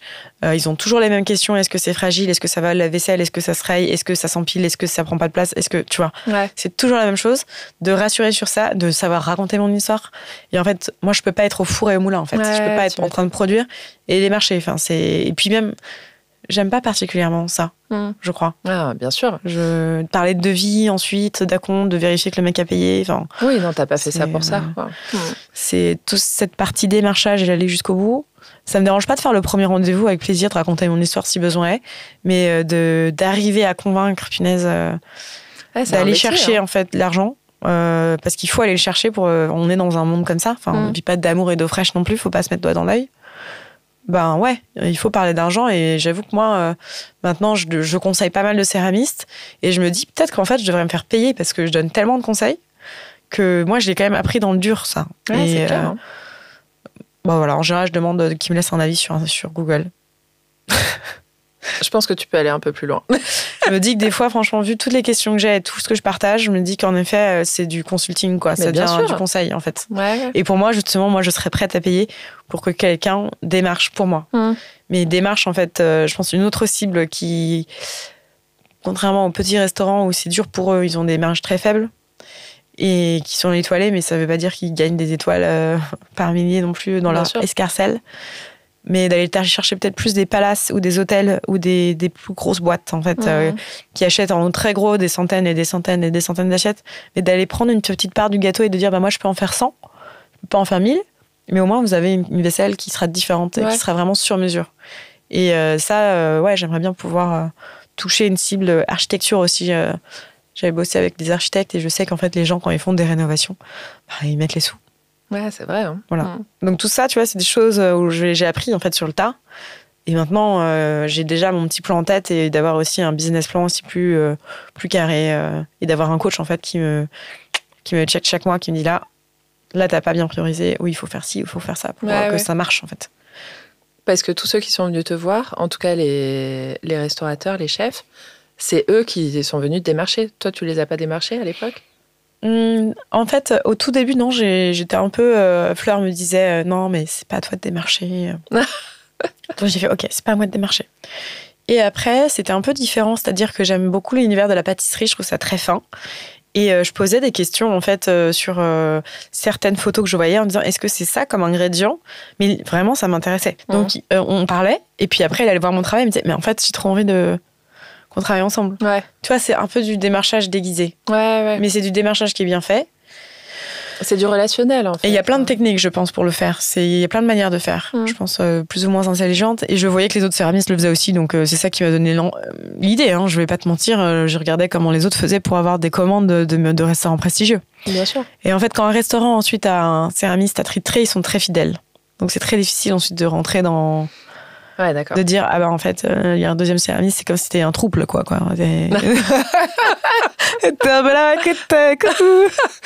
Je vous veux du bien, Ouais, d'où cette méfiance aussi des céramistes de ton quartier. Complètement, mais c'est con, c'est complètement con. Ouais, c'est clair. Hein. Parce que je pense qu'il y a plein de choses où on pourrait se dire, on pourrait travailler main dans la main, littéralement. Mais oui. Et s'entraider. Et se dire, écoute, là, sur ça, c'est moi qui garde cette commande parce que j'ai envie de. Mais en fait, il y avait un collectif qui s'appelle Minuit Céramique. C'est ce que j'allais te demander s'il y avait des collectifs de céramistes. Mais eux, en fait, ils ont créé leur manufacture et ils bossent pour des restaurants. Mais donc, en fait, je sais pas s'ils font vraiment appel à des céramistes. C'est un collectif de céramique qui vend d'autres céramiques en ligne.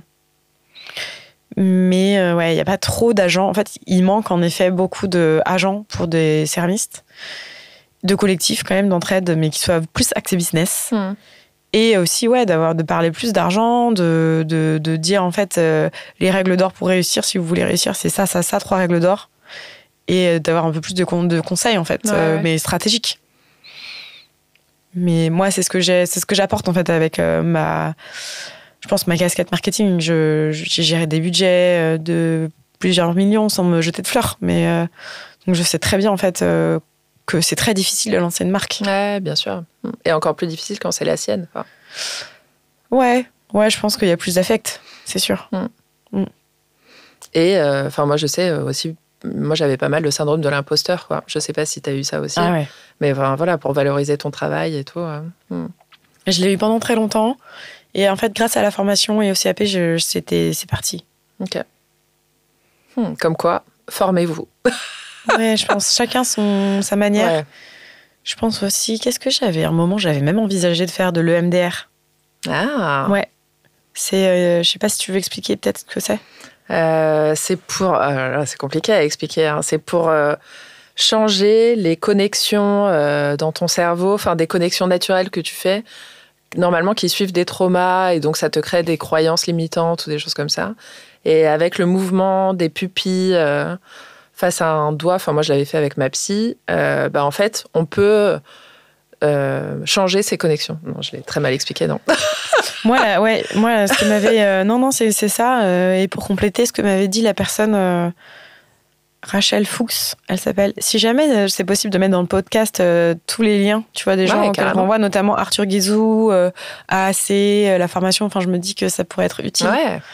Le MDR, c'était de ce qu'elle m'avait dit, c'est en effet que le cerveau est tellement bien fait que tu as une partie du cerveau, je crois que c'est la frontale ou je ne sais plus quelle partie, qui fait que ça nettoie, en fait. C'est comme les rêves. La nuit, c'est que ça nettoie les informations importantes ou non, traumatisantes ou pas. Et donc, ça te permet en fait d'oublier des choses qui sont traumatisantes et de nettoyer. Sauf qu'en fait, des fois, le cerveau, vu qu'on est humain, il peut être défaillant et il garde en effet certains souvenirs qui sont traumatisants, un peu comme dans le dessin animé là, avec joie, colère. Vice-versa. Vice-versa. Ouais. En fait, tu as certaines billes qui restent, qui ne devraient pas rester des mauvaises billes. Et en fait, justement, le MDR aide à enlever définitivement ces mauvaises billes qui se transforment en fait en croyances limitantes. Et moi, j'avais eu ça parce que j'avais du mal j'avais ce syndrome de l'imposteur, de me dire, je ne suis pas une professionnelle céramiste. J'ai pas de légitimité à vendre à des particuliers et à des restaurants, ni à donner des cours. La formation, en tout cas, ça a été mon EMDR à moi. Et après, oui, j'avais du mal à vendre mes pièces. C'est pour ça que je vendais à des professionnels. C'est que j'avais peur de vendre à des particuliers, que tu vois, je fasse des collections de pièces qui me plaisent et que je fasse un marché ou que je fasse une vente et que que personne n'achète. Ah ouais. Ah, je savais pas. Ouais, c'est pour ça que j'ai fait qu'une seule vente. Ah, c'est dingue. Et qui a cartonné. Oui. Non, mais... Parce que c'est... il faut se le dire, c'est vraiment magnifique ce que tu fais. Merci, c'est gentil. Non, mais je le pense sincèrement. Non, mais c'est gentil, ouais. C'est pas gentil, c'est ma vérité, en tout cas. C'est gentil. Non, j'ai arrêté de dire ça. J'avoue que j'ai encore du mal, tu vois. Autant c'est plus simple pour moi de faire quelque chose que les gens veulent. Tu vois, ça, c'est simple, en fait. Je me pose pas de questions. Bah oui, là, c'est un peu un saut dans le vide. Ouais. Alors que là, c'est quelque chose qui me plaît. J'ai peur que ça ne plaise pas aux autres. Ouais, c'est encore plus personnel. C'est encore ce truc de people pleaser, en fait. Ouais, grave. et là, quand tu vois que tout est vendu d'un coup, tu te dis quoi ? Il y a 90% qui s'est vendu en 3 heures, ouais. Et j'avoue que ça m'a fait du bien. Ça m'a donné confiance en moi, ouais. Et ça t'a pas donné envie d'en refaire ? Si. Si. Okay. Bon, là, ce serait une question de temps. Ouais. Et on n'en a pas parlé du tout, mais on arrive bientôt à la fin. Je voulais juste revenir sur le nom, Fénois, parce que c'est un très joli nom. Et, merci. Et je me demandais du coup d'où ça vient. Oui, c'est mieux que Sophie Bachar Ceramics. Hein. Je ne juge pas. Non, mais au début, en fait, j'avais commencé à faire des logos aussi, tu sais, parce que S et L, parce que Sophie l'aime Bachar. Donc au départ, j'étais partie sur ça, sur une sorte de un peu hyperluette, ouais. mais genre S, tu continues, puis tu vois, t'as le L comme ça. Et en fait, c'était ça ma signature au départ, sur les premières pièces des Happy Few qui les ont. Non. Mais j'ai peut-être, parce qu'à l'inauguration, j'avais pris là une petite... je me demande si j'ai pas ça. Ouais, peut-être que ça t'as encore. Et en fait, Fénoua, ça veut dire maison et terre, et foyer, en tahitien. Et donc moi, je fais des pièces pour le foyer qui sont en terre, pour la maison. Voilà. Et mon logo a été fait par un très bon ami à moi qui est très doué, qui est graphiste typographe, qui s'appelle Thibaut Geffroy.